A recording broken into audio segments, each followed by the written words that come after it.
जय गोपी जना वल्लभ जय गिरिवरधारी गोपी जना वल्लभ गिरिवरधारी यशोदानंदन व्रज जनरंजन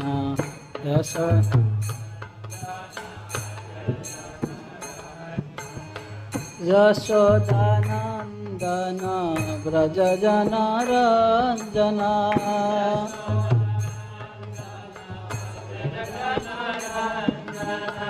जमुना तीरवन चारि यमुना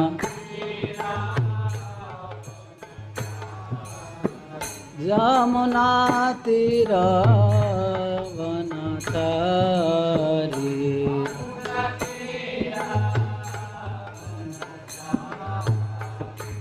जय राधा माधव कुंज बिहारी माधव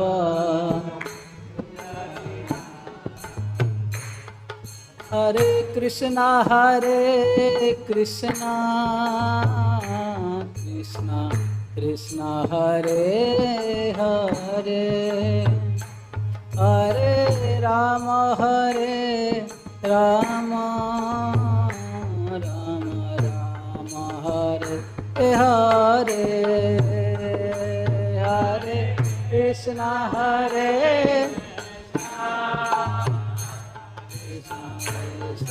हरे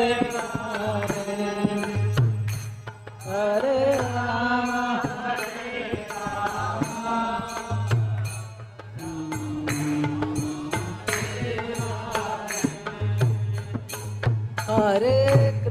हरे कृष्णा कृष्णा कृष्णा हरे हरे हरे राम राम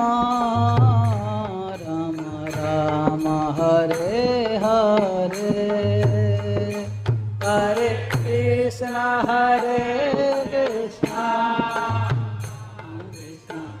कृष्णा हरे गौर हरि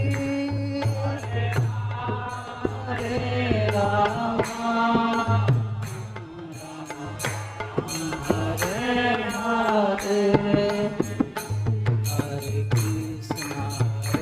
हरे कृष्णा कृष्णा कृष्णा हरे हरे हरे राम राम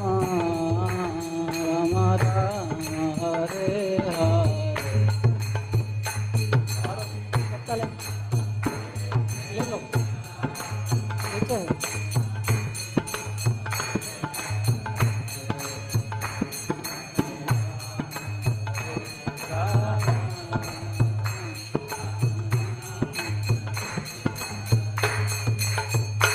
हरे कृष्णा कृष्णा कृष्णा हरे हरे हरे राम राम राम हरे हरे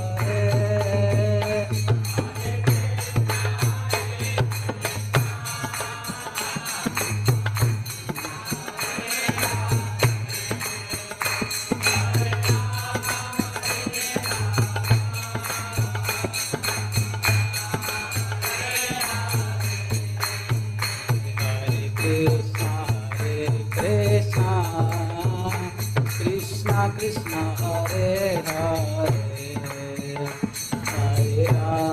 हरे राम राम राम हरे हरे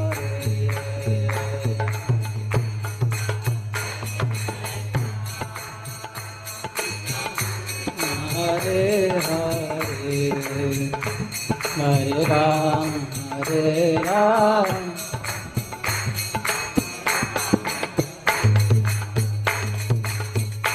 जय प्रभुपद जय प्रभुपद, प्रभुपद जय प्रभुपद।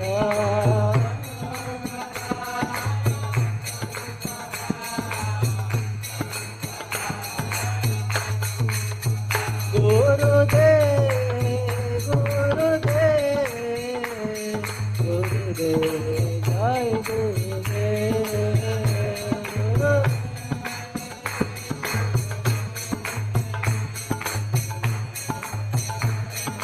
निताय बोल हरि बोल हरि बोल हरि बोल, निताय बोल हरि बोल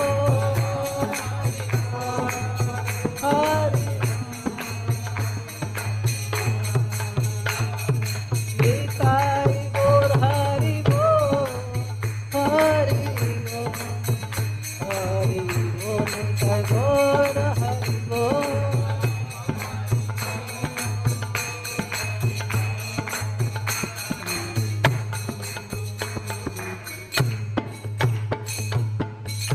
कलयुग पावन श्री हरिनाम संकीर्तन की, जगत गुरु श्रील प्रभुपाद की जय।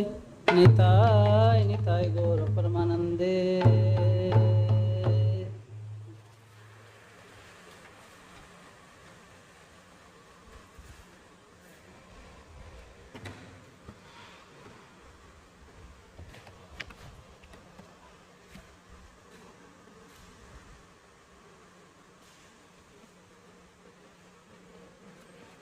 ओम नमो भगवते वासुदेवाय।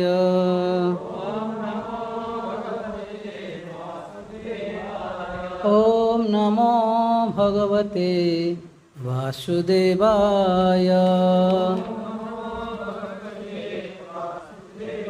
ओम नमो भगवते वासुदेवाय। नारायणं नमस्कृत्यं नरं चैव नरोत्तमं, देवीं सरस्वतीं व्यासं ततो जयमुदीरये। नष्टप्रायेषु अभद्रेषु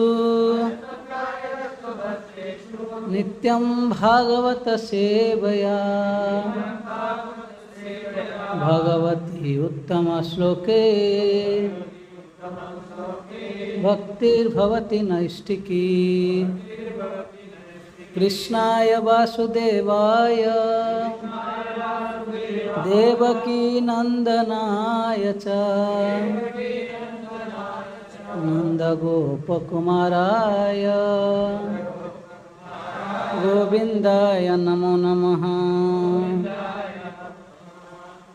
श्रीमद् भागवतम से पाठ, स्कंद 8वां, अध्याय 5, श्लोक नंबर 34। लोग मेरे बाद में दोहराने के लिए प्रयास करेंगे।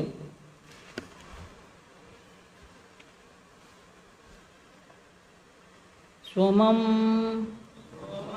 मनो यस्य समामनन्ति दिवौकसां यो बलम् अंधायु ईशो नगानां प्रजानां प्रसीदतां न स महाविभूतिः। समं मनो यस्य समामनन्ति दिवौकसां यो बलम् अंध आयु ईशो नगानां प्रजानां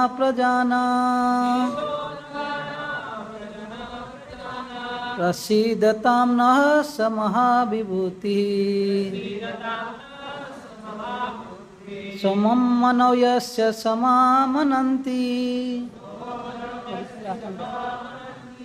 दिवौकसाम्यो बलम् अन्धायु ईशो नगानां प्रजानां प्रसीदतां नः समः विभूति सोमं मनो यस्य समामनन्ति दिवौकसाम्यो बलमन्धायु ईशो नगानां प्रजानां प्रसीदतां नः समः विभूति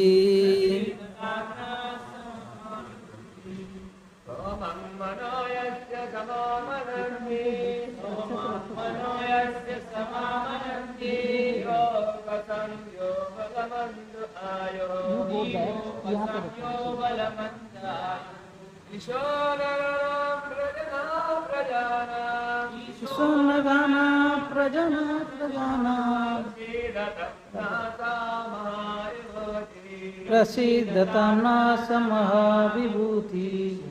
आगे रखो, आप पीछे बैठो, इसको आगे रखो।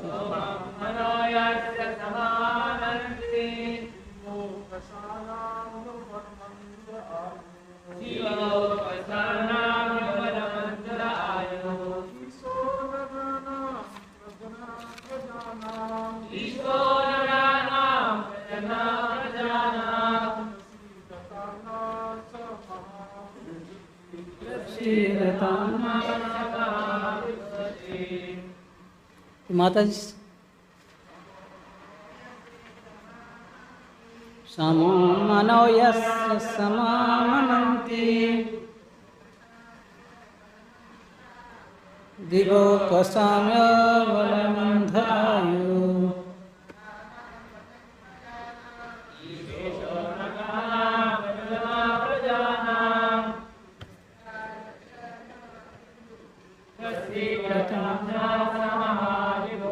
शब्दार्थ सोमम चंद्रमा मनः मना यस्य जिस भगवान का समामनंती वे कहते हैं देवौकसाम उच्च लोक के निवासियों का यह जो बलम बल अंधः अंधः अन्न आयु उम्र ईशः परमेश्वर नागानाम नगानाम वृक्षों का प्रजनः प्रजनन का स्रोत प्रजानाम सारे जीवों का प्रसिद्धताम वे प्रसन्न हो नः हम पर सह वे भगवान महाविभूति सारे ऐश्वर्यों के स्रोत। अनुवाद तथा तात्पर्य अवैध चरणारविंद भक्तिवेदांत स्वामी शिला प्रभुपाद के द्वारा शिला प्रभुपाद की जय। सोम तथा चंद्रमा समस्त देवताओं के लिए अन्न बल तथा दीर्घायु का स्रोत हैं। वो सारी वनस्पतियों का स्वामी तथा सारे जीवों की उत्पत्ति का स्रोत भी हैं। जैसा कि विद्वानों ने कहा है चंद्रमा भगवान का मन है, ऐसे समस्त ऐश्वर्यों के स्रोत भगवान हम पर प्रसन्न हों। कृपया दोहराइए। सोम चंद्रमा समस्त देवताओं के लिए अन्न बल तथा दीर्घायु का स्रोत हैं। वो सारी वनस्पतियों का स्वामी तथा सारे जीवों की उत्पत्ति का भी स्रोत हैं। जैसा कि विद्वानों ने कहा है चंद्रमा भगवान का मन है, ऐसे समस्त ऐश्वर्यों के स्रोत भगवान हम पर प्रसन्न हों। तात्पर्य, सोम जो चंद्रमा का अधिष्ठाता देव हैं, अन्न का स्रोत हैं, अतएव वो सदैव प्राणियों देवताओं की भी शक्ति का स्रोत हैं।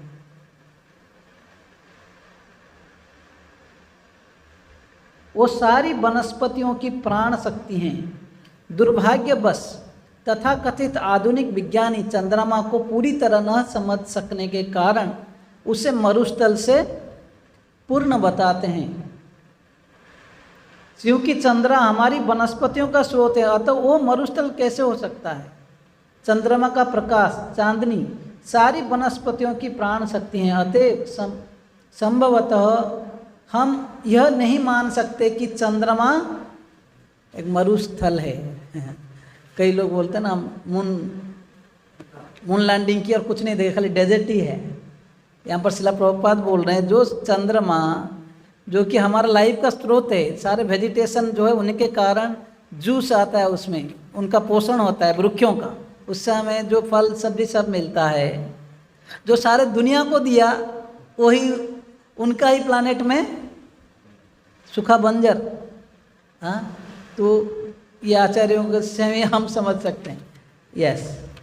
ओम अज्ञानतिमिरन्धस्य ज्ञानाञ्जनशलाकया चक्षुरुन्मीलितं येन तस्मै श्रीगुरवे नमः। श्रीचैतन्यमनोभीष्टं स्थापितं येन भूतले स्वयं रूप कदा मह्यं ददाति स्वपदान्तिकं। वन्देऽहं श्रीगुरो श्रीयुतपदकमलं श्रीगुरून् वैष्णवांश्च श्रीरूपं साग्रजातं सहगणा रघुनाथान्वितं तं सजीवं साद्वैतं सवधूतं परिजनसहितं श्रीकृष्णचैतन्यदेवं श्रीराधाकृष्णपादान् सहगणा ललिता श्रीविशाखान्वितं च।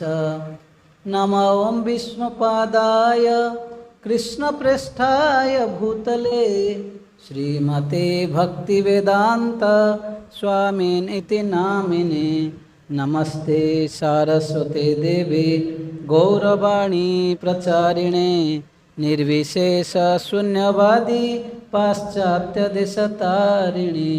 नमो महावदन्याय कृष्णप्रेमप्रदायते कृष्णाय कृष्णचैतन्य नामिने गौरतुषे नमः। हे कृष्णा करुणा सिंधु दीनबंधु जगत्पते गोपेश गोपिका कांत राधा कांत नमस्तुते। तप्त कांचन गौरांगी श्री राधे वृंदावनेश्वरी वृषभानुसुते देवी प्रणमामि हरिप्रिये। वाञ्छाकल्पतरुभ्यश्च कृपा सिन्धुभ्य एव च पतितानां पावनेभ्यो वैष्णवेभ्यो नमो नमः। जय श्री कृष्ण चैतन्य प्रभु नित्यानंद श्री अद्वैत गदाधर शिवासादि श्री गौरभक्तवृंद। हरे कृष्णा कृष्णा कृष्णा हरे हरे, हरे राम राम राम हरे हरे। मुखं करोति वाचालं पंगुं लंघायते गिरिं यत्कृपातमहं वन्दे श्रीगुरुदीनतारिणं परमानन्दमाधवं श्रीचैतन्यस्वामिनं। हरे कृष्णा। तो मैं कक्षा आरंभ करने से पहले सारे वैष्णवों का आशीर्वाद लेना चाहता हूँ, सारे वरिष्ठ भक्तों का और सब पुराने एक्सपीरियंस भक्तों का, ताकि मैं जो भी सुना हूँ गुरु शिष्य परंपरा से, और ये प्रसंग पर इतना ही महान प्रसंग है, और जहाँ पर अभी कुछ दिन पहले गजेंद्र का उद्धार गया है और अभी समुद्र मंथन लीला प्रारंभ हो रहा है, इसका जस्ट बिगिनिंग है। तो अभी ब्रह्मा जी जो स्तुति कर रहे हैं इसके बारे में हम चर्चा करेंगे। वैसे श्रीमद् भागवतम अमल पुराण बोला गया, इसमें कोई मल नहीं है। जो भी इसमें आएगा है ना, नष्ट प्रायेषु अभद्रेषु नित्यम भागवत सेवया। एक हफ्ते वाला भागवतम नहीं, नित्यम भागवत जब सुनेंगे तो फिर धीरे धीरे ऑलमोस्ट सारे अभद्र जो हमारे हृदय में ये चला जाएगा। क्योंकि भगवान जो है, जो एक व्यक्ति के हृदय में बैठते हैं, है ना, शृण्वताम स्व कथा कृष्णा पुण्य श्रवण कीर्तन हृदय अंतस्थ अभद्राणी। जो हृदय के अंतर में जो बैठे हैं भगवान, तो हमारे जितने भी अभद्र है भगवान जो है इसको खुद ही, है ना, विधुनोति सुहृद सताम, भगवान सुहृद हैं तो इसको बिल्कुल, है ना, सफाई करते हैं। तो ये भगवान का स्पेशल कृपा है। एनीवन हु हियर्स, इनफैक्ट चतुर्थ स्कंद में, है ना, चतुर्थवां स्कंद में 4th कैंटो में प्रचेता जब भगवान को स्तुतियाँ करते हैं, बहुत सुंदर स्तुतियाँ हैं, हरे कृष्ण। तो उसमें वो एक सुंदर, मतलब भागवतम सुनने से स्पेशली कैसे एक व्यक्ति को इवन क्या बेनिफिट होता है, एक श्लोक में बोलते हैं, यहाँ तक कि एक व्यक्ति के अंदर से एनवी, द्वेष, एनिमिटी सब खत्म हो जाता है, बोलते हैं। यत्रेड्यन्ते कथा मृष्टास् तृष्णाया प्रशमो यथा निर्वैरम यत्र भूतेषु न उद्वेग यत्र कश्चन। यत्रेड्यन्ते कथा मृष्टा, जहाँ जहाँ पर भी भगवान के शुद्ध कथाएं चलता रहेगा, तृष्णाया प्रशमो यथा, तृष्णा मतलब कुछ करने की जो आकांक्षा होता है, तृष्णा मतलब भौतिक जो इच्छाएं हैं, ये सब ठंडे पड़ जाते हैं। निर्वैरम, एक दूसरे के प्रति क्या हो जाता है, जो वैरी भाव है, शत्रु भाव है, वो भी खत्म हो जाता है। यत्र भूतेषु न उद्वेग, ना किसी को भय भी रहता है दुनिया के बारे में। एटलीस्ट प्रभुपाद लिखते हैं, at least for that particular period of time, मतलब कम से कम जिस समय कथा हो रही है, अगर कथा कोई ध्यान से सुनता है, उस ऐसे कथा में एक व्यक्ति का वैरी भाव खत्म हो जाता है। यहाँ तक कि भय, मेटेरियल हैंकरिंग्स, है ना, भय, ये सारे जो है दूर हो जाता है। हाँ, इसलिए वो आगे इतना एक्साइटमेंट में थे कि वो प्रार्थना करते हैं कि माय डियर लॉर्ड, जहाँ जहाँ पर भी मेरा जन्म हो ये दुनिया में, या बत्ते माया या पृष्ठा भ्रमाम यह कर्म भी तावत भवत प्रसंगानाम संगोष्यान्नो भवे भवे। बोलते कि जब तक हम ये माया जगत में रहें, माया पृष्ठा यावत, जब तक हम ये दुनिया में रहें, एंड अपने कर्मों के हिसाब से, भ्रमायाम स्वकर्म भी, जो अपने कर्म के सजा के स्वरूप, जहाँ जहाँ पे दुनिया में अनंत कोटि ब्रह्मांड है, जहाँ भी घूमें, इसलिए आप हमें क्या दीजिए, भवत तावत भवत प्रसंगानाम, ताकि हमें आपका भक्तों का संग मिले। क्यों? कि वहाँ पर हमें भक्तों का कथा सुनने को मिलेगा। मतलब ये संग से आना भवे, बोले कितने ब्रह्मांड में लोग, कितने बार भी हम कहीं पर घूमें, कोई बात नहीं, कोई जरूरी नहीं है, दुख नहीं है। अगर हमें भक्त का संग मिले, अगर भक्तों का संग मिलकर हमें ऐसे कथा सुनने को मिले, तो हम कहीं पे भी जन्म लेने के लिए तैयार है। हाँ, ब्रह्मा जी भी बोलते हैं ना, कीट जन्म जथा त्वास बहिर्मुख ब्रह्मा जन्मे नाही आस। बोले कि अगर आप मुझे ब्रह्मा का भी जन्म दे दो, लेकिन भक्तिविनोद ठाकुर ये बोलते हैं, लेकिन अगर मैं आपसे बहिर्मुख हूँ, आपका भक्त नहीं रहूँगा, तो ऐसे ब्रह्मा का जन्म भी मुझे नहीं चाहिए, लेकिन देना है मुझे कीट जन्म भी दे दीजिए, अगर मुझे ऐसे कोई भक्तों के घर में मैं जन्म ले लूँ। हाँ, तो ऐसे भागवत अनेक महिमा है, ये इमीडिएट महिमा है ना। अभी प्रचेतास बोल रहे कि अगर कथा सुनेंगे, हमारा जो मेटेरियल हैंकरिंग, भौतिक आकांक्षा है, कुछ करूँगा या मेटेरियल अचीवमेंट, जो कि भगवान और भगवान से विहीन होकर, विमुख होकर, ऐसे इच्छाएं खत्म, मतलब शांत हो जाती है। वैरी भाव, एक दूसरे के प्रति जो एनिमिटी है, एनवी है, ये भी शांत हो जाता है। और भय, जो एक मेटेरियल एंग्जाइटी रहता है, आगे क्या होगा क्या नहीं, है ना, कल अगर है ना टैक्स और भी बढ़ गया क्या होगा, बहुत सारे चिंताएं हैं। ये जो भविष्य का भय भी खत्म हो जाता है। इनफैक्ट शोक मोह भयापह है ना, ये सांब श्रूयमाणा नाम कृष्णे परम पुरुषे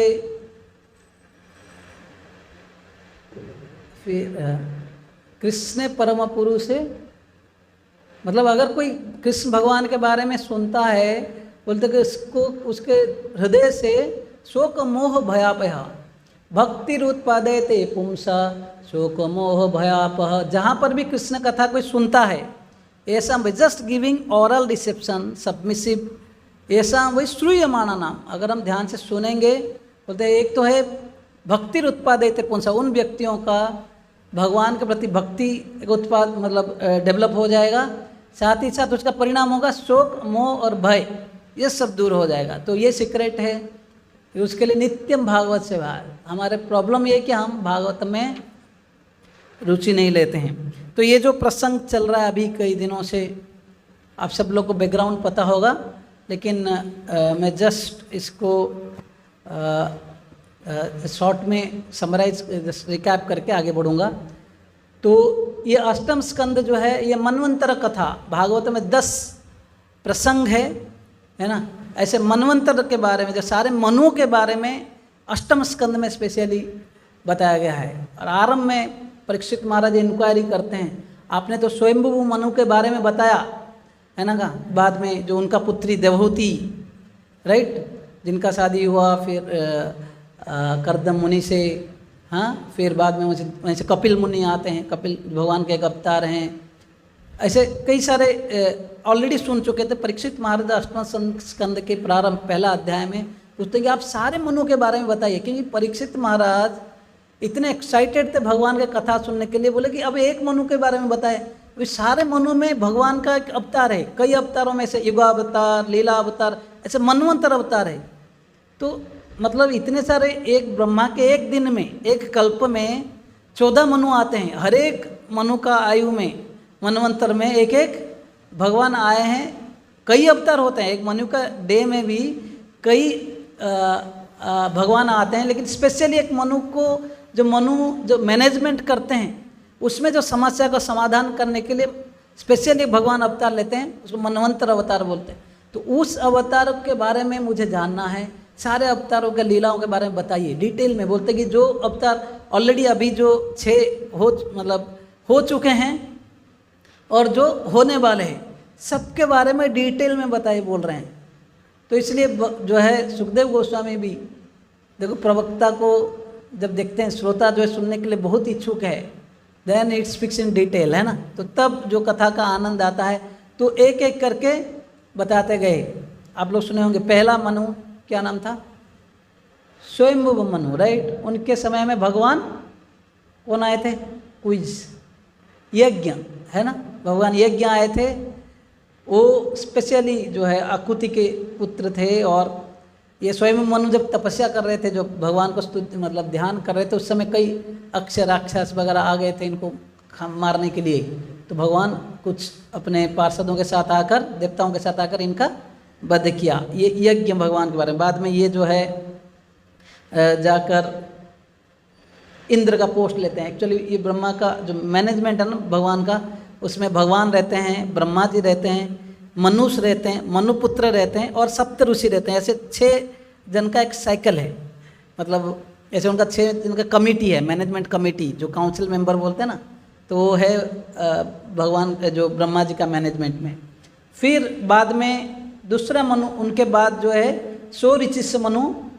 और उस समय जो भगवान आए, भगवान विभु, ये एक ब्रह्मचारी रहे। ये वेदिशा ऋषि और तुषिता इनके पुत्र थे। ये विभु जो क्या किए, केवल प्रवचन दिए, 88,000 साधुओं को, ऋषि मुनियों को तपस्या, यज्ञ, सेल्फ कंट्रोल के बारे में उन्होंने ज्ञान दिया।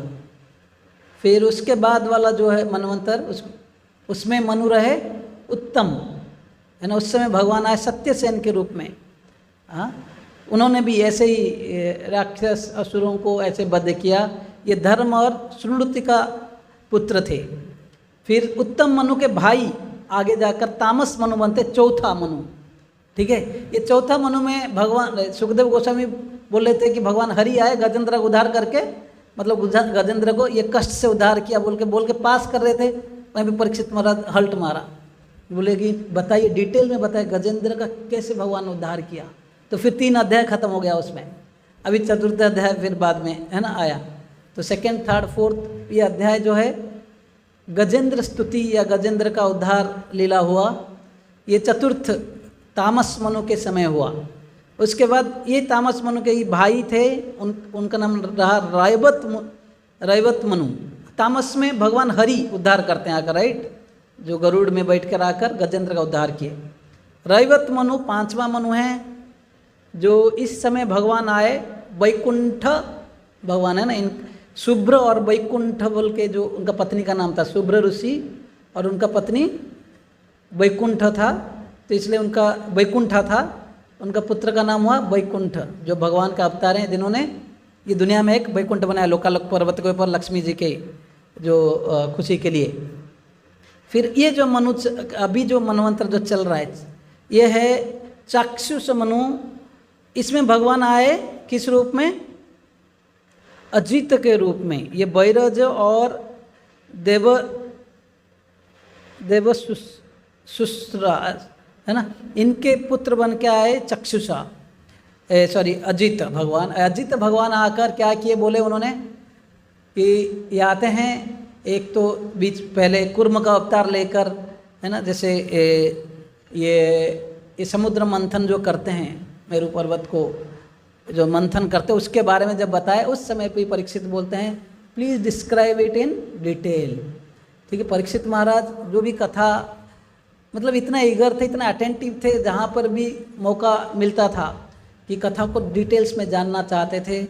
तो अभी इस कथा को प्रारंभ करने के लिए सुखदेव गोस्वामी बोल रहे हैं किस प्रकार एक समय इंद्र है ना, एक बार जा रहे थे तो दुर्वासा मुनि है ना, एक कथा आरंभ करते हैं कि एक बार जो असुर लोग आए, आकर देवता लोग को बहुत मतलब घमासान युद्ध हुआ, देवताओं को काट दिए, मार दिए, मतलब बहुत देवताओं का पूरा पराजित हो गया। ये क्यों हुआ बोल रहे थे, उस समय जो ये लोग ने दुर्बल हो गए थे, इसलिए कि इन्होंने दुर्वासा मुनि का अपराध किया था। क्योंकि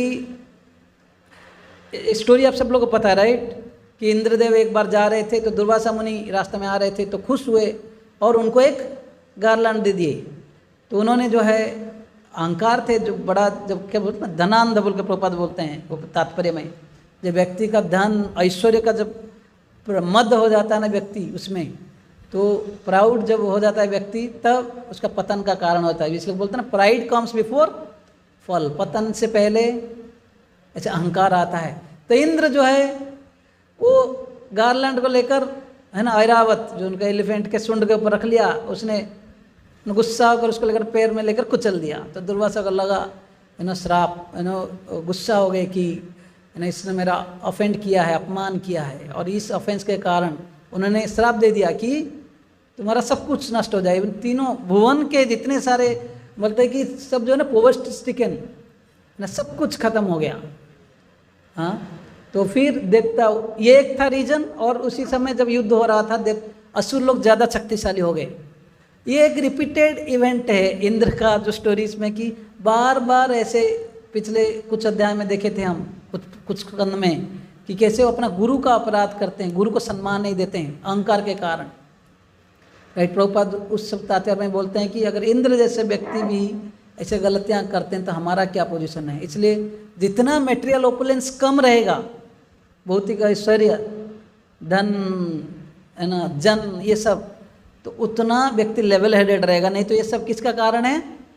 अहंकार का कारण है। और व्यक्ति ऐसे वैष्णव या ब्राह्मणों का अपराध करेगा, एक व्यक्ति पतन की ओर जा सकता है ना। तो इससे एक शिक्षा है कि सीख है कि हालांकि कई बार युद्ध हो चुका था, देवता लोग कई बार असुरों को हरा चुके थे कि नहीं, सुने ना हम ये सब।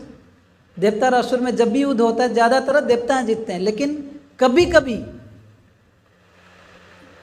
असुर लोग बहुत शक्तिशाली हो जाता है। और कई सारा समय में ये देखने को मिलता है जब स्पेशली जब देवता लोग कहीं ना कहीं गुरु का अपराध करते हैं, ऐसे वैष्णव का अपराध करते हैं, स्पेशली हेडेड बाय इंद्रा, तो उस समय प्रॉब्लम होता है। तो ऐसा नहीं कि कई बार युद्ध हुआ है पहले, लेकिन इस बार इन लोग को इतना खतरनाक बोला गया, उनका हाथ पैर सब कट गए, कई लोग मर भी गए, देवता लोग के बारे में बोला गया।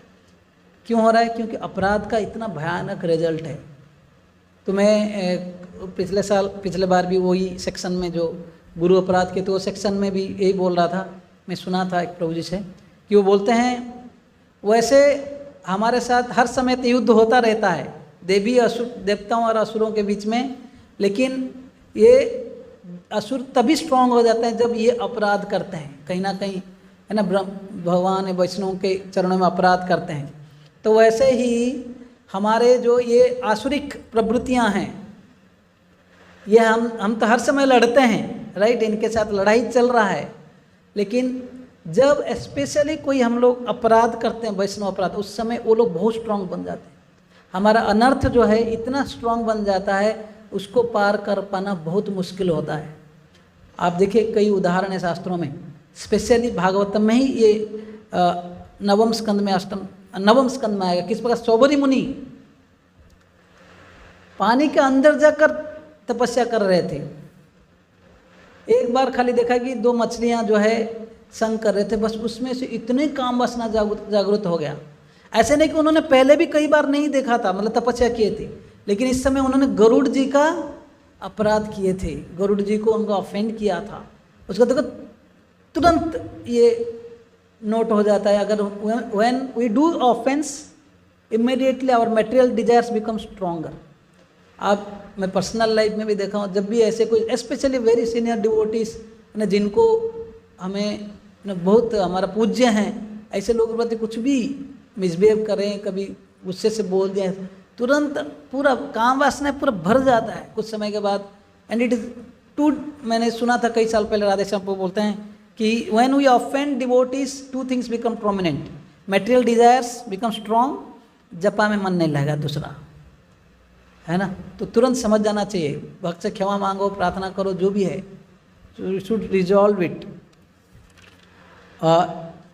इसी प्रसंग में अपराध के बारे में, ये टॉपिक हालांकि वो नहीं है, लेकिन मैं ये बोलूँगा कि इम्पोर्टेंट लेसन है। तो इसी प्रसंग में 10वें स्कंद में 4th अध्याय 46 श्लोका में, जिस समय कंस जो है सारे अपने चेलाओं को लगा दिए थे कि जितने सारे ब्राह्मण वैष्णव सबको मारो, तो उस समय परीक्षित महाराज सुखदेव गोस्वामी प्रेडिक्शन करते हैं कि इस प्रकार के कार्य से क्या होता है कि कोई भी अगर महत लोगों का, ऐसे महान साधु संतों का या महान व्यक्ति का अगर कोई अपराध करता है, उसका सारे कुछ खत्म हो जाता है। आयु श्रियम यशो धर्मम लोकानाशिष एव च हंति श्रेयांश सर्वाणि पुंसो महत अतिक्रम। बोलते कि जब कोई महत व्यक्ति, ऐसे महान व्यक्ति का अतिक्रम करता है, उसका अपराध करता है, आयु, उसका आयु खत्म हो जाता है, कम हो जाता है। श्रियम ब्यूटी, शारीरिक तेज भी खत्म हो जाता है। यशो, जितना भी यश उसका है। धर्मम, रिलीजियस प्रिंसिपल्स। लोकान, मतलब स्वर्ग जाने का जो कुछ पुण्य किया होगा वो भी खत्म हो जाता है। आशीष, जो जितना भी आपको ब्लेसिंग्स मिला हो जाता है। देखो अपराध का क्या कारण है, यहाँ पर बोला गया 3 लोगों जो है मतलब गरीब हो गए, मतलब यहाँ तक कि जो रिचुअलिस्टिक सेरेमोनीज हो रहा था, यज्ञ हो रहा था वगैरह, वो सब भी खत्म हो गया केवल दुर्वासा मुनि के श्राप से। तो इसलिए ये सोचने वाली बात है कि how careful we should be. यहाँ तक कि देखो कुछ इंद्र ने किया, रिजल्ट आया खाली देवी देवताओं के ऊपर नहीं, भी 3 लोकों में। तो जब लीडर कुछ ऐसे ऑफेंड करता है, भी उसके जो फॉलोअर्स के ऊपर भी आने वाला है ना। तो ये भी एक सीख है।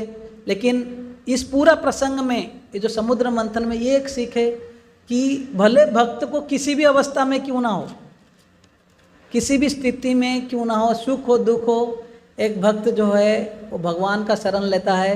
लेकिन राक्षस प्रवृत्ति के व्यक्ति, आसुरिक व्यक्ति की अपने इंद्रियों सुख, है ना, यहाँ वहाँ एंजॉयमेंट का शरण लेता है। जब डिफिकल्टी आता है तो भक्त फाइनली भगवान के पास जाता है। यही देवता और असुर में ये अंतर है। द्वाओ भूतौ स्वर्गो लोकेस्मिन् दैव आसुर एव च विष्णु भक्त स्मृति दैव आसुर तद विपर्जय। विष्णु भक्त वो है जो भगवान विष्णु का भक्त है, वो क्या है, देवता। प्रभुपद पर बोलते हैं all devotees are demigods, simple है।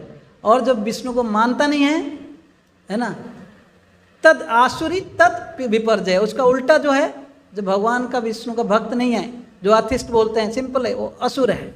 भले हम उनको डायरेक्टली मुंह पे नहीं बोलेंगे, ऑफ कोर्स कि हम हर कोई जीव मात्र के वैष्णव ये मान के समझिए, किसी को ऑफेंड करना बहुत बड़ा गलत है।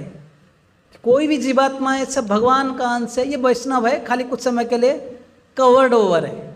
हाँ, तो इसलिए किसी भी स्थिति में भक्त तो ये सोचता है मैं भगवान का शरण लूँ, भले सुख हो या दुख हो। इसलिए भक्तिविनोद ठाकुर भी भगवान को ही प्रार्थना करते हैं, विपदे संपदे तथा कुक्षम भावे दिने दिने वृद्धि हो न मेरा प्रभावे। है ना, तो विपद में हो संपद में, जब अच्छा हो बुरा हो, किसी भी हालत में मैं आपका इस सब में समभाव में रहूं और आपका शरण लेते रहूं, और किसी भी कंडीशन में मैं हूँ लेकिन मेरे नाम के प्रति जो मेरा प्रभाव, जो नाम का प्रभाव से मेरा आपके प्रति भक्ति बढ़ते रहे। तो ये देवता और असुर में ये अंतर है। और स्पेशली देखो, जब देवताओं का तकलीफ आता है ना, वो तुरंत सॉल्व करने के लिए इधर भगवान को अप्रोच करते हैं ब्रह्मा जी के थ्रू, राइट। इधर शिव जी के पास जाते हैं, नहीं तो ब्रह्मा जी के पास जाते हैं। तो ब्रह्मा जी स्पेशली है ना, फादर है सबका, क्रिएटर हैं, सेकेंडरी क्रिएटर, तो उनके पास जाते हैं, तो वो फिर गाइड करते हैं। इनफैक्ट ब्रह्मा जी क्या काउंसलिंग करते हैं, आप देख के आश्चर्य होंगे। ब्रह्मा जी बोलते हैं देखो, भगवान को ना किसी को मारना है ना किसी को मरवाना है, इसमें भगवान को कोई इंटरेस्ट है ना। भगवान किसी का पक्षपात करते हैं, भगवान ऐसा कुछ नहीं करते। भगवान तो केवल ये सृष्टि करने के लिए 3 गुण का अवतार लेते हैं। एक बार ब्रह्मा जी, विष्णु और महेश्वर होकर सृष्टि, पालन और संहार के लिए। तो इसमें भगवान का कोई रोल नहीं है, क्योंकि अभी इतना डिफिकल्टी आ रहा है, मतलब अभी तमो और रजोगुण प्रीडोमिनेंट हो गया है। इसलिए हमें अभी क्या करना है, हमें सत्व गुणों को बढ़ाना है, ताकि सारे जो अभी भगवान विष्णु प्रसन्न हों और मेंटेनेंस करें हमारा, है ना। अभी जो जीवात्मा सारे तीनों लोकों में कष्ट आया है, तो this is an opportunity to increase goodness बोलते हैं। So let us go and offer prayers. क्या काउंसलिंग है सोचिए। बोलते हैं कि ये डिफ़िकल्टी में हमें ज़्यादा कुछ युद्ध फुद्ध कुछ नहीं करना है, हमें क्या करना है, सत्व गुण बढ़ाना है, मतलब इंस्पायर करना है लोगों को कि भगवान का शरण लें, भक्ति करें, है ना, ज़्यादा सात्विक कार्य करें जो शास्त्रों के अनुसार। जब ये करेंगे भगवान प्रसन्न होंगे और हमारा सुरक्षा करेंगे। तब जाकर वो जाते हैं श्वेत द्वीप में, जाकर सब जाकर स्तुतियाँ करने लग जाते हैं। ये जो ब्रह्मा जी के स्तुतियाँ हैं, श्लोक नंबर 26 से आरंभ हो जाता है। आज हम 34 नंबर श्लोक में है, तो करीब मैं जस्ट उसको पढ़ रहा था डिटेल में। 26 नंबर श्लोक में मैं उसका जो ट्रांसलेशन पढ़ूंगा आप लोग के लिए। मैं लास्ट में कितना ये प्रसंग से बोल पाऊंगा पता नहीं, बट यस कि इम्पोर्टेंट है पढ़ना। तो पहला श्लोक जो है भगवान का, इनको जो है ब्रह्म, मतलब भगवान का जो परम ब्रह्म, जो इम्पर्सनल ब्रह्म, कैसे भगवान चारों तरफ विस्तृत है। कभी कभी प्रेयर्स काफ़ी बोरिंग लगता है ना, क्योंकि कई डिवोटीज जब पढ़ते हैं तो प्रेयर्स लगता है कि रिपीटिशन है, क्या डिस्कशन हो रहा है, कुछ पता नहीं, बस फटाक से ख़त्म करके स्टोरी पे आ जाते हैं या थोड़ा कहीं फिलोसफी में आ जाते हैं। लेकिन प्रेयर्स यार जो उत्तम श्लोक वार्ता है यार, जो उत्तम भक्तों का जो है, ये सबसे उनका एक्सटेसिस, वो भगवान के सामने चॉइसिस्ट पोइट्री में गुणगान करते हैं, तो उतना बोरिंग नहीं लगना चाहिए। तो मैं जस्ट उस दिन विश्वनाथ चक्रवर्ती ठाकुर का मैं देख रहा था कि यहाँ पे क्या बोले हैं, जस्ट लाइब्रेरी में बैठा था तो मैं वो उसको जस्ट देख रहा था। तो बोलते हैं प्रथम श्लोक में ब्रह्म, जब भगवान का जो एफुलजेंस उसके बारे में बोलते हैं। दूसरा 2 श्लोक 27 और 28 परमात्मा के बारे में बोलते हैं। 29-30 भगवान स्वरूप के बारे में बोलते हैं। 31 में बोलते हैं कि इस प्रकार भगवान को प्राप्त कर पाना इवन देवी देवताओं को भी मुश्किल है, मनुष्यों का बात ही छोड़ो, जो सत्व गुण में रहकर भी भगवान को समझ नहीं पाते हैं। कहना ही क्या, जो ऐसे जो राक्षस लोग जो तमोगुण रजगुणों में प्रीडोमिनेंट है, वो कैसे भगवान को समझ पाएँ। चलो मैं उसका भी नहीं पढ़ूंगा क्योंकि वी डोंट हैव टाइम। लेकिन यस, फिर 33 नंबर श्लोक से लेकर 33 नंबर से श्लोक से लेकर जो है 32 से भगवान जो है अभी ब्रह्मा जी जो भगवान का वैभव मतलब जो ओपुलेंसेस विभूति को गुणगान करते हैं, तो वहाँ से मैं पढ़ता हूँ आप लोग के लिए 32 नंबर से। देखिए 32 से लेकर श्लोक नंबर करीब 43 12 श्लोकों में आप लिखोगे लास्ट लाइन यही रहेगा। ये जो आज है ना, प्रसिद्धताम न स महाविभूति, भगवान का महाविभूति है ना, विभूति जो है भगवान का ओपुलेंसेस दे आर सो ग्रेट, लेकिन महाविभूति, ये महाविभूति में से भगवान का कुछ बोल रहे हैं। जो महाविभूति मतलब वहाँ पे विश्वनाथ चक्रवर्ती ठाकुर ऊपर पोर्ट में बोलते महाविभूति मतलब जो कि भगवान का अनेक विभूतियाँ हैं, अनलिमिटेड पोटेंसी। उसमें से जो एक श्लोक में प्रथम श्लोक में वो धरती के बारे में बोलते हैं। देखो इस पृथ्वी पर 4 प्रकार के जीव हैं और ये सारे के सारे उन्हीं के द्वारा उत्पन्न किए गए हैं। ये भौतिक सृष्टि उनके चरण कमलों पर टिकी है। वे ऐश्वर्य तथा शक्ति से उत्कृष्ट परम पुरुष हैं, वे हम पर प्रसन्न हों। प्रसिद्धताम ब्रह्म महाविभूति, बेसिकली महाविभूति इवन जीव गोस्वामी बोलते हैं महाविभूति मतलब भगवान का ब्रह्म जो है, जो आध्यात्मिक एफल्जेंस, वो ही भगवान का एक महाविभूति है।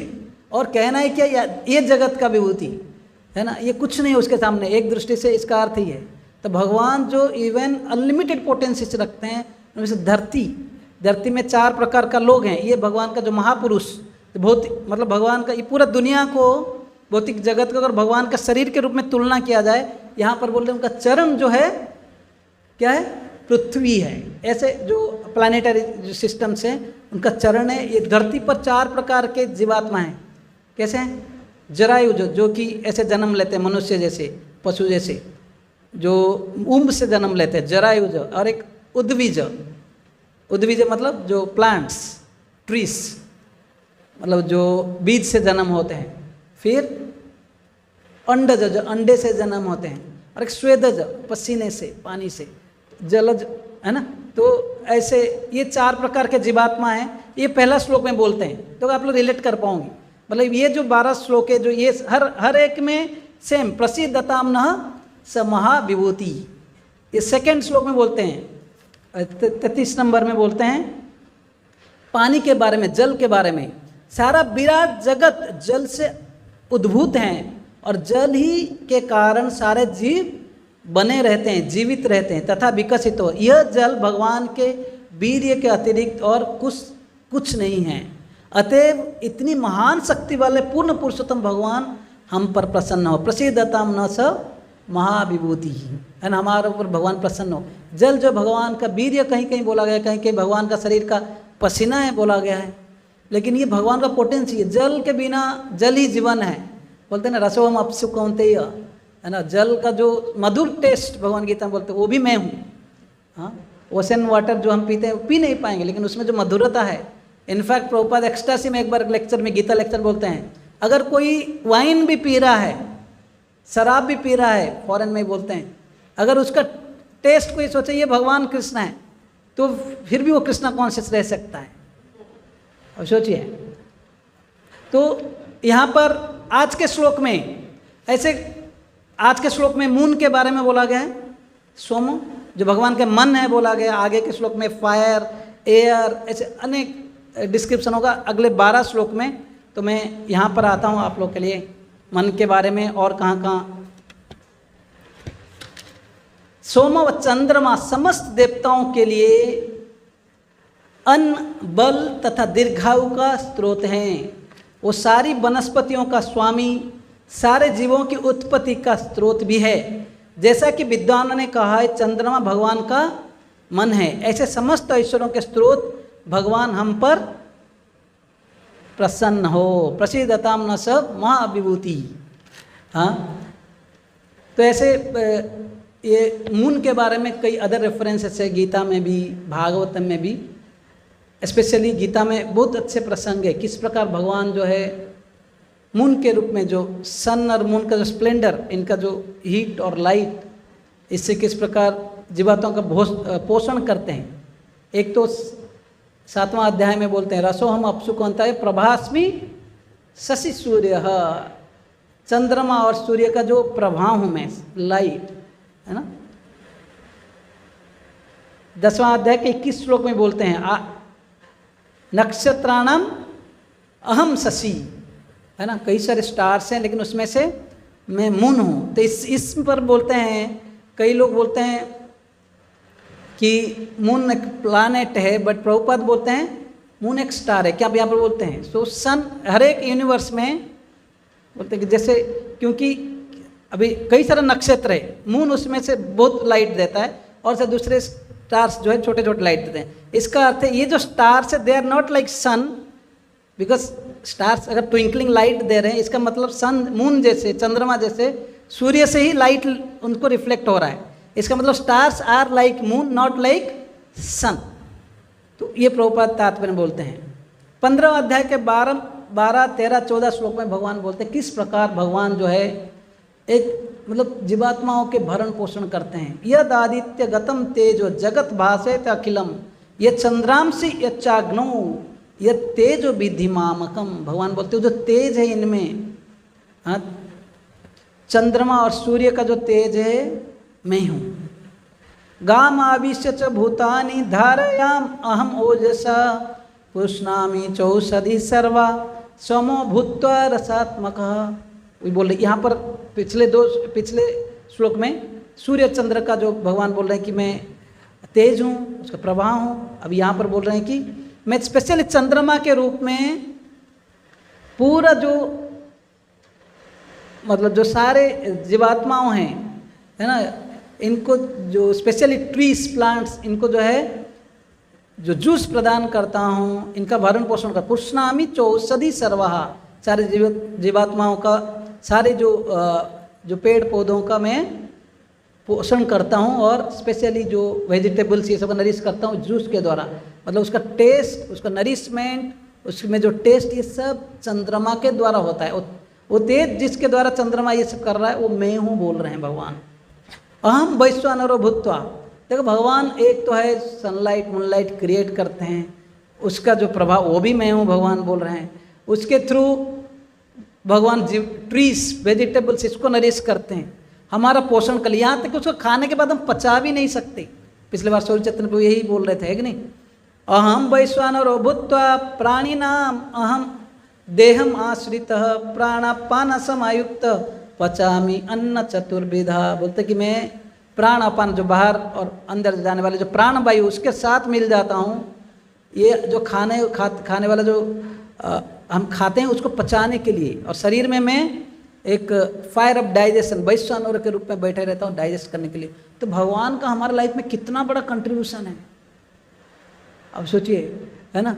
तो खाली खाना पीना बनाया भी नहीं हमारे लिए, उसको पचाने के लिए भी भगवान के आना कर रहना पड़ता है, नहीं तो नहीं चलेगा।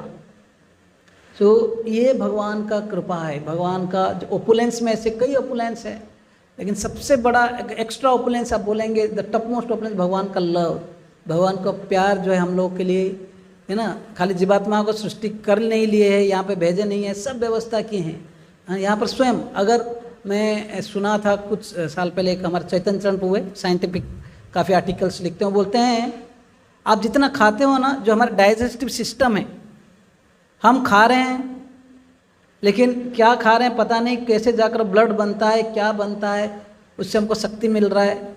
अगर इसके लिए एक इंडस्ट्री बनाया जाए, it will take a big industry 2 kilometres, तब जाकर जो पूरा प्रोसेसिंग है, हम खाएं उसको पचाएं, कई सारे एंजाइम से, कई सारे क्या है, उससे ब्लड लाना, उसको फिर, है ना, तो इसको पचाना, उसके लिए बहुत बड़ा एक इतना बड़ा सिस्टम चाहिए। अब सोचिए, और इतने बड़े छोटे से स्टोमाक में हमारा स्मॉल इंटेस्टाइन ही कई किलोमीटर का, तो ये सब भगवान का सिस्टम है, कैन यू इमेजिन।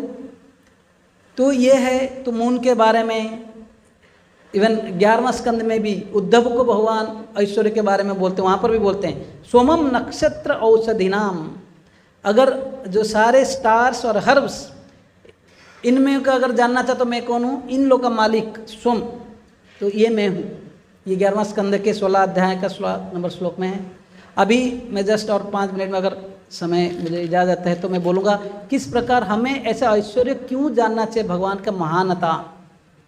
तो 10वां स्कंद के आरंभ में एक्चुअली ये जो ग्लोरी से भगवान अपने बारे में बोलना प्रारंभ कर दिए 7वां अध्याय गीता में, 8वां अध्याय जैसे रसोम कौन्तेय प्रभास भी शशि प्रणव सर्ववेदेषु, ऐसे इवन 8वां अध्याय में भगवान यहाँ तक बोलते हैं कि पिता हम माता हम, है ना, पिता मैं दुनिया का पिता हूँ, माता हूँ, दर्ता, है ना, सब कुछ हूँ बोलते हैं भगवान। तो ऐसे ओपुलेंस से बताया जा रहा है, इतना तक कि 9th चैप्टर के अंत में बोलते मन मना भव मद भक्तो, है ना, मेरा स्मरण करो, मेरा पूजा करो। इसे बोलने के बाद 10वां स्कंद में 10वां अध्याय में गीता में, इन जनरल कोई भी अध्याय देखेंगे अर्जुन कोई प्रश्न पूछ रहे हैं और भगवान जवाब दे रहे हैं, लेकिन इस अध्याय में भगवान जो खुद से मतलब बोलना नहीं पड़ रहा है, भगवान खुद बोले जा रहे हैं अपना ओपुलेंसेस के बारे में। 10वां अध्याय स्टार्ट्स विद किसी भगवान उवाच भूय एव महाबाहु श्रृणु में परमम वचः, बोलते कि हे महाबाहु अभी सुनो, श्रृणु में बड़े ध्यान से, परमम वचः अभी तक जो ज्ञान दे चुका उससे कुछ और भी बेटर ज्ञान, है ना, जो सुप्रीम नॉलेज में देने जा रहा हूँ। यत्ते अहम प्रियमाणाय वक्ष्यामि हित कार्य, आपका हित के लिए मैं कुछ बोलने जा रहा हूँ। क्योंकि यहाँ पर जो है इस अध्याय में भगवान बोलते हैं मेरा ऐश्वर्य सुनने से क्या होगा, क्यों इसलिए आगे श्लोक में बोलेंगे, लेकिन ये हित है कि जब हम भगवान के बारे में अद्भुत जो उनका ऐश्वर्य जानेंगे, सपोज मेरे पास कोई व्यक्ति बैठा है लेकिन पता चलेगा यही प्राइम मिनिस्टर है अपने देश का, है ना, इतने मोदी जी हैं, इतने महान व्यक्ति है, इतना हम बोले ये बाजू में बैठे हैं, मेरे उनके साथ बैठा हूँ, तो तुरंत उसके प्रति और भी आपका जो है रेस्पेक्ट बढ़ जाएगा जब उसके महिमा जानेंगे।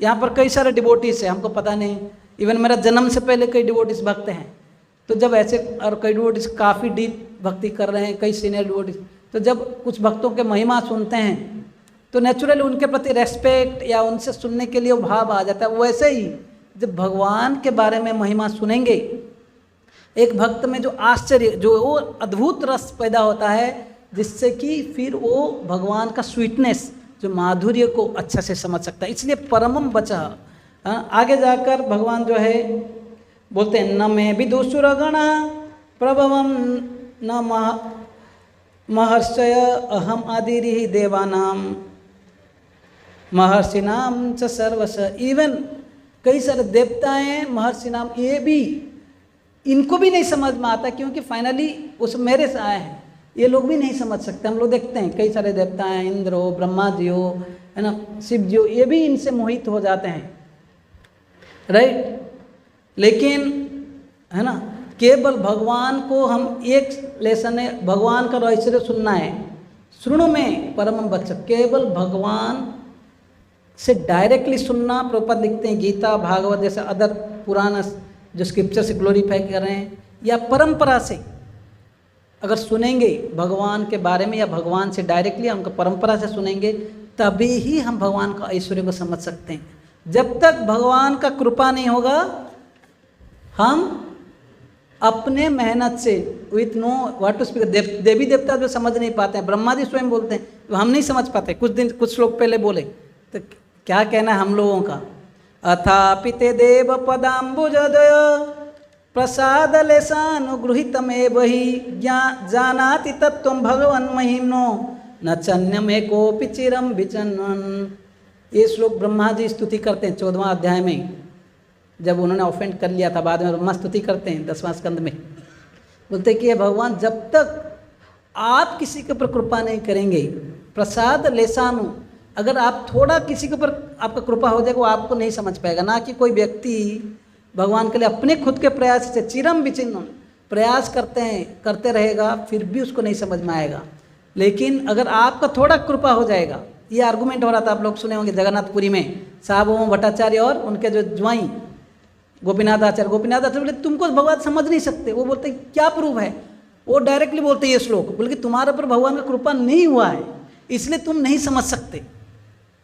अगर कृपा हो जाएगा, वही सार्वभौम भट्टाचार्य चैतन्य महाप्रभु का कृपा हुआ, 7 दिन उनको ही ज्ञान सुना के भगवान ने उनको, है ना, षडभुज गौरांग रूप दिखाया, है ना, तब वो भगवान को, इवन भगवान कभी एक बार आए सुबह सुबह कुछ प्रसाद लेकर, सार्वभौम को बुलाए, प्रसाद देते ही वही मतलब नींद से उठे थे, जैसे उसको खा लिए, क्योंकि भगवान का प्रसाद, है ना, बोलते वेट प्राप्त मात्र न भुंजिता, प्रसाद को वेट नहीं करना चाहिए, भगवान का कृपा है, जैसे खा ले। चैतन्य महाप्रभु ये क्या कि आपको स्नान करके खाना चाहिए, तभी फिलोसफी बता रहे हैं कि भगवान के प्रसाद के लिए वेट नहीं करना चाहिए। तब चैतन्य महाप्रभु बड़े खुश हो गए और उसको बोला मतलब कि हाँ सार्वभौमा जो अभी परफेक्ट डिवोटी बन गया, अभी उनका मिशन खत्म, तब फिर साउथ इंडिया टूर में जाएंगी। तो ये भगवान का जब तक कृपा नहीं होगा, कृपा means hearing directly from Lord और हिज डिवोटीज फ्रॉम स्क्रिप्चर्स। तो ऐसे 10वें अध्याय में आगे जाकर भगवान बोलते हैं, अगर कोई ऐसे मेरे ओपुलेंस के बारे में सुनेगा सारे पापों से मुक्त हो जाएगा। यो माम अजम अनादिम च बेतिम लोकम महेश्वरम असमूढ़ समृत्य स्मर्त्यसु सर्व पाप विमुच्यते।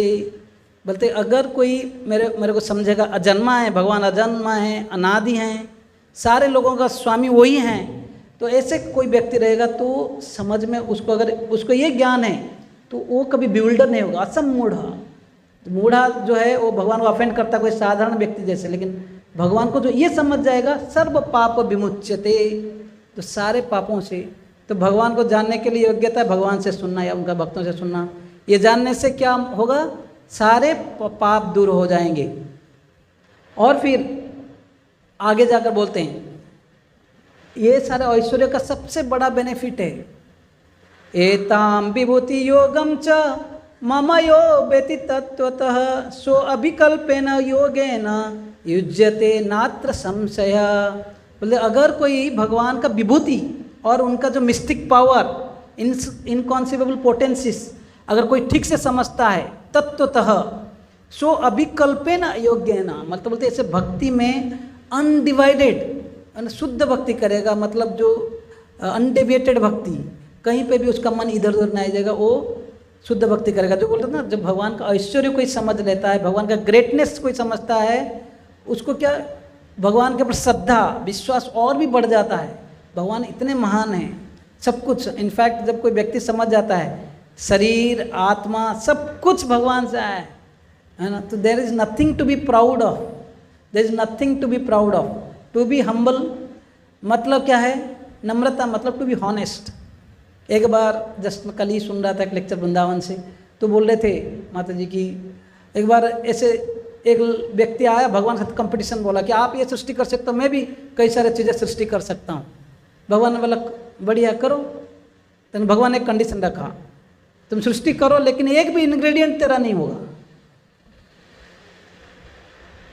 देखो ना साइंटिस्ट लोग कितना बोलते हैं हम जल प्रोड्यूस कर सकते हैं, हमने ये प्रोड्यूस किया, लेकिन सब कुछ इधर से लेते हैं।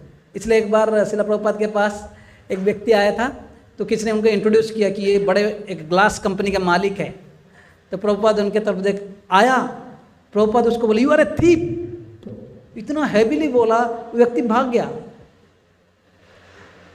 बोले देखो थीप मतलब अभी जो भी है सिलिका जो भी मटेरियल्स ले रहे हो कहाँ से, भाई अपने बाप का तो प्रॉपर्टी नहीं है, सब भगवान का है। तो यस, जब भगवान का महानता जानते हैं, भगवान का ऐश्वर्य जब जानते हैं, हमारा भगवान के प्रति जो इस बोलते हैं अभिकल्पना योगेना, इस भगवान के प्रति जो है अनडिवाइडेड भक्ति जो इस्टेब्लिश हो जाता है। फिर जो फेमस श्लोके आते हैं, चतुर्श्लोकी भगवद गीता, अहम सर्वस्य प्रभवो मतलब सर्वम प्रवर्तते, दुनिया भौतिक आध्यात्मिक भौतिक सब कुछ मेरे से है। जब एक व्यक्ति समझता है, क्या करता है ना, बुद्ध भाव समन्वितः, वो जो बड़े श्रद्धापूर्वक मेरा पूजा करता है और मेरे बारे में आपस में चर्चा करते हैं। तो ऐसे बोलते बोलते आगे कृष्ण 4 श्लोक जैसे खत्म होता है, अर्जुन एक्साइटेडली बोलते हैं अभी मैं आपको भगवान करके पूरा मान लिया, खाली आप नहीं, वसीत देवल ऋषि सब लोग बोल रहे हैं। अब ये सब जानने के बाद भी सोचिए अर्जुन का कितना महानता है, कथा सुनने के लिए क्या उनमें रुचि था। बोलते हैं कि मुझे अभी क्या करिए, आप ऐसे ऐसे चीज़ों के बारे में बताइए। कथम विद्यामहम योगम त्वाम सदा परिचिंतयम केशु केशिउ च भावेषु चिंत्योसी भगवान मया। बोलते कि आप अपने बारे में बताएं जिससे कि मैं आपका सदा परिचिंत है, मैं आपका सदा स्मरण कर सकता हूँ। केशु केशु च भावेषु, जहाँ जहाँ पे रहूँ। कभी कभी हम भगवान के सामने रहते हैं, कथा सुनते समय भगवान का स्मरण हो रहा है, लेकिन मैं जब ऑफिस में रहूँगा, बाहर रहूँगा, ये दुनिया में कहीं घूमते रहूँगा, तो उस समय आपका कैसे स्मरण करूँ।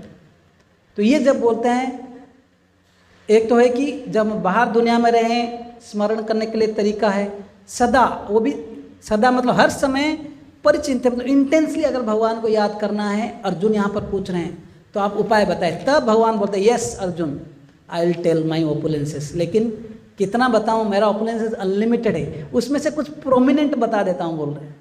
तो फिर ये जो कई सारे श्लोक है उसमें है ना, आप लोग 10वां अध्याय पूरा पढ़ सकते हो, लेकिन ये जो श्लोक है 10वां अध्याय के जो 17वां श्लोक, हमें भगवान का ऐश्वर्य किस लिए जानना चाहिए। जैसे कोई रास्ते में जा रहा है, प्रभुपाद एक बार जाते समय एक पेड़ में देखे हनीकॉम्ब, उसको बोलते हैं, तो कितना कृष्णा कॉन्शियस थे, बोले कि हमें जैसे ऐसे हनीकॉम्ब के तरह जो हनी जैसे है, हनी बीज के जैसे नहीं बनना चाहिए, स्टोर करते जाओ, एक समय कोई आकर दूसरा आकर खा कर जाएगा, मतलब उसको जला के लेकर जाएगा। सो डोंट स्टोर बोल के एक जगह पे बोलते हैं। हनी बी के बारे में दूसरी जगह बोलते हैं, हमें हनी बी जैसे दूसरों को सारा ग्रही अच्छे गुण देखना चाहिए।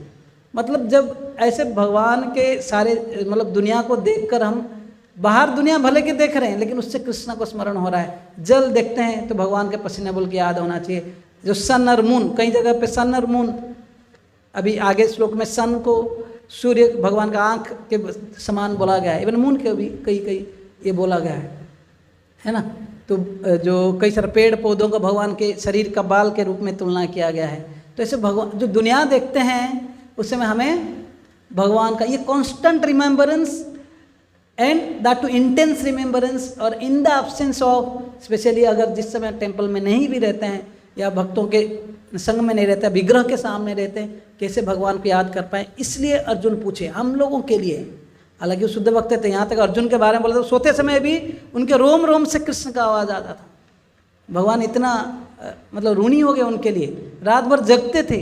एक बार सुनाए, आप लोगों को पास टाइम पता है राइट, है ना, भगवान लेकर कान में सुनाए युधिष्ठिर इनको सबको, ये लोग इनके पीछे फॉलो किए थे, बोले देखो इसका एक रोम रोम से कृष्ण कृष्ण कृष्ण, बोले कितना कृष्णा कॉन्शियस थे राइट, है ना। तो ऐसे अर्जुन, लेकिन हमारे लिए ऐसे पूछ रहे हैं कि भगवान अपने बारे में बताए, जिसको जानकर हम लोग है ना और भी हमारा श्रद्धा फेथ बढ़े, ताकि हम और भी कृष्णा कॉन्शियस रहें।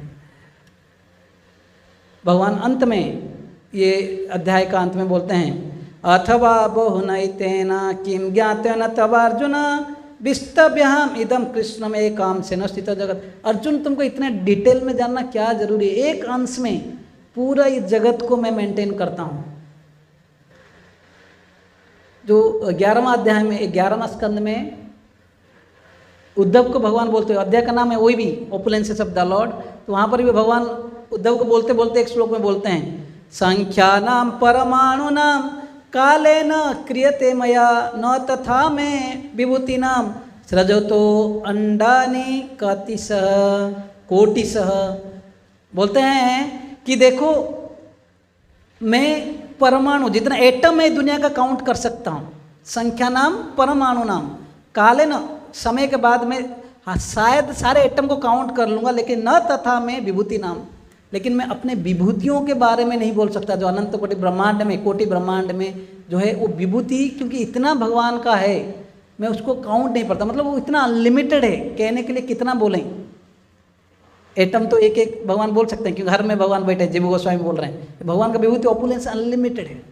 तो ऐसे जो है ये जस्ट मैं ये अध्याय को, ये श्लोक को जैसे ये रिफ्लेक्शन में लिया कि भगवान का ओपुलेंसेस ऐश्वर्य अगर हम जाने तो हमारा रिमेम्बरेंस, भगवान के प्रति फेथ, यहाँ तक कि will become level headed, nothing belongs to us, we become humble.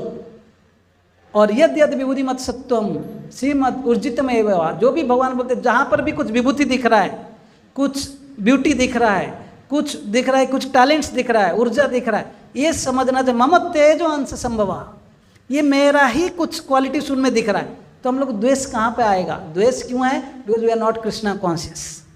जैसे देखेंगे और सूरदास को प्रभु जी ने है ना भगवान ने टैलेंट दिया कि भाई कलेक्ट करें, इतना बड़ा मंदिर बनाएं, कई डिवोटी को टैलेंट दे को अच्छा मैनेजमेंट करें, कोई डिवोटी को टैलेंट दे यू नो ये अच्छा गा पाएँ, है ना, कोई डिवोटी कुछ और अच्छा से करते हैं, पुजारी या कई सारे यज्ञ वगैरह। तो ऐसे हर एक प्रकार के टैलेंट भगवान ने एक एक भक्त को दिया है।